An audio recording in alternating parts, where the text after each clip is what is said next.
Hey, what's up guys? Today I'll show you a science fiction horror film, Life. Spoiler ahead, watch out and take care. The curious mankind never stops their probes in deep space for living creatures on alien planets. Someday in the near future, astronauts in the International Space Station in Earth's orbit are preparing a docking mission with its coming visitor, the unmanned Pilgrim 7 space probe, which returns after a long exploration journey on Mars, with soil samples potentially containing evidence of extraterrestrial life. The probe, however, veers off its scheduled course, caused by the space debris, and runs fast towards the space station, making automatic docking impossible. Unwilling to lose such an important guest, an astronaut risks his life outside to catch the fast-running probe manually, which turns out to be a great success, with the soil samples well preserved inside. Later, the exobiologist conducts intensive research on the samples. By adjusting the ambient temperature and mimicking various environments under different atmosphere compositions, he finally activates the cell, which quickly grows into a multi-celled organism. Everybody is cheered up by the most significant discovery in centuries. The news of humanity's first confirmation of an extraterrestrial life spreads soon to the Earth planet, where American schoolchildren give it a lovely name, Calvin. As the research continues, the biologist realizes that Calvin cells can change their specialization and forms, acting as muscle, neuron, and photosensory cells all at once. With a handicap in his legs though, the biologist rekindles his passion for research, while playing around with a lovely little creature in his hand. Driven by his fanaticism and the desire to find a cure for his handicap, he even performs some aggressive experiments on Calvin, while ignoring the safety guidelines.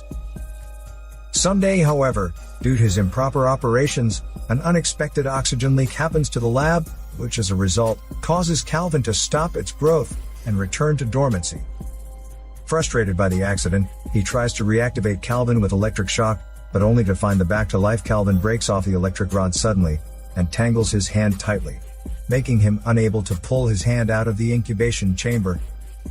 While the other astronauts staying outside the lab can't give him any help, considering its unknown aggressivity and the safety for the whole space station as well.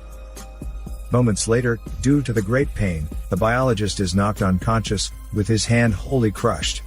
What's worse, after piercing through the plastic glove, Calvin escapes its enclosure, and approaches an innocent lab rat, before devouring it instantly, and growing in size by absorbing its cells and tissues. Under the emergency, the engineer gets inside the lab, and manages to rescue the biologist out. But he has to quarantine himself in the lab later, when finding Calvin follows tightly behind, and attacks him. Right then, he tries to paralyze Calvin with electric shock, but to no success, for Calvin seems more flexible and adjustable to the adverse environment than they've ever expected. And surprisingly, it can even withstand the hot fire while remaining unhurt. As the engineer tries to fight off Calvin, it happens to slide into his body from the mouth, and devours his organs inside, killing him immediately. The crew left outside witness an ongoing brutal killing, but can't do anything to save the poor man. Soon after that, by the time Calvin comes out from his dead body, it has grown to be a giant octopus-like creature. As the fire alarm is triggered later, with the vent system activated for fire control, Calvin senses the airflow and escapes the enclosed lab through the vent. With no time to mourn for the engineer's death, the commander has to take actions quickly to prevent its invasion, and tries to find support from people on Earth. However, they soon learn that the station's communications system breaks down, cutting off all contact with Earth. Without any choice, the commander decides to perform a spacewalk outside, to find and fix the malfunctioned communication system. During the subsequent inspection, she happens to find the coolant has been completely consumed by Calvin, causing the communication system to overheat. Right then, Calvin sneaks out suddenly, and attacks her. It tangles around her body, finding its way to sneak inside her spacesuit, but to no success. However, due to its strong contraction force, the coolant system in her spacesuit is soon ruptured, and the coolant is forced to flow into her helmet, causing the commander to nearly suffocate. In a panic, she has to rush back to the airlock blindly, hoping to free herself out of the coolant-filled spacesuit.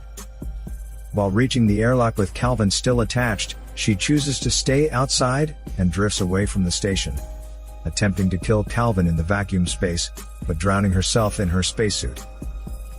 Calvin, however, jumps back and tries to re-enter the station through its maneuvering thrusters. The crew fire the thrusters to blast it away, but to no avail, since this creature shows its fire resistance. While everybody is at a loss to fight against the horrible creature, who sneaked inside the cabin, the biologist, who's regained his consciousness, explains that Calvin stays dormant on Mars for centuries due to a lack of suitable air. He then proposes to retreat to one side of the station and vent the air from the other side to render Calvin dormant.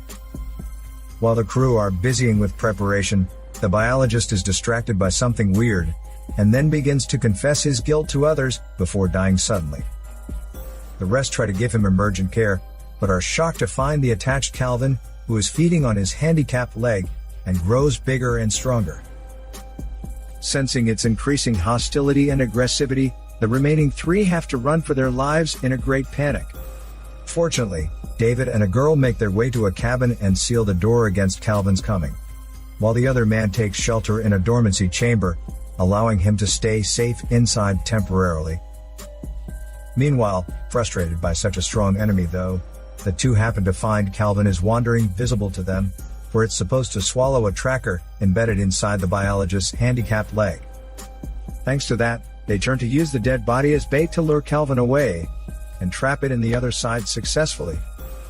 But right before pumping out all of the oxygen, David is excited to discover a spacecraft is on its way to the station, believing that it's coming for the rescue, which however, according to the female astronaut, is actually the backup plan for the Earth's control center to prevent the invasion of any unknown alien creature by pushing the contaminated station out of Earth's orbit into deep space. Not knowing what's happening though, the other astronaut goes to operate the docking while getting attacked by the coming Calvin, resulting in the spacecraft crashing into the station and the death of all its crew. What's worse, the broken space station runs out of control and is caused to decay from Earth's orbit into the atmosphere. Realizing that the alien creature would doom all humanity, the two remaining survivors have to figure out a way to stop Calvin from landing on Earth. With the only two escape pods left in the space station, David decides to sacrifice himself to kill Calvin, alluring it into one pod, which will be manually piloted into deep space, while the girl takes the other to return to Earth for her life. Soon after that, as planned, David attracts Calvin in his escape pod and veers its course towards deep space after detaching it from the space station. However, on her return journey to Earth, the girl's pod is unfortunately hit by debris and knocked away in an unknown direction. While David is fighting hard against Calvin to regain his control of the pod in fear and despair. Eventually, one of these two pods falls through the Earth's atmosphere and lands on the sea. The fishermen nearby find the falling pod and go for rescue, which however, turns out to be David's pod rather than the girl's, which is actually flying uncontrollably into deep space while she screams in despair. In the final scene, despite David's desperate warnings inside, the fishermen then open the pod, indicating the arriving home of a long-dormant alien creature and the very beginning of a horrible nightmare to Earth. This is Daniel CC Movie Channel. Bye.